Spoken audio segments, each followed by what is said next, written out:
Hello বন্ধুরা, সবাইকে good morning. এই ছোট্ট পাতিলেবুর চারাটি আমি নার্সারি থেকে মাত্র 2 সপ্তাহ আগে এনেছি।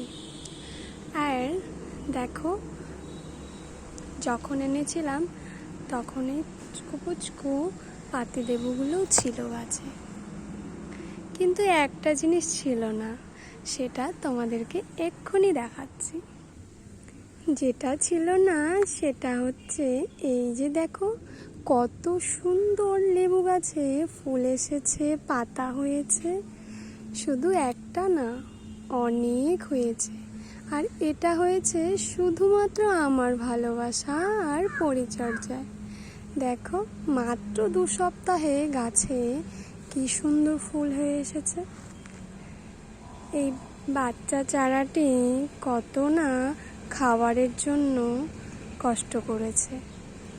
যখন মন ভরে তার খাবার দিয়েছি, সে প্রচুর আমাকে ফুলও দিয়েছে। আর ফল আসতেও দেরি নেই, হয়তো কয়েকদিনেই ফলও চলে আসবে। আমার চ্যানেলে নতুন নতুন ভিডিও পেতে হলে আমার চ্যানেলটিকে সাবস্ক্রাইব করতে ভুলবেন না। Thank you.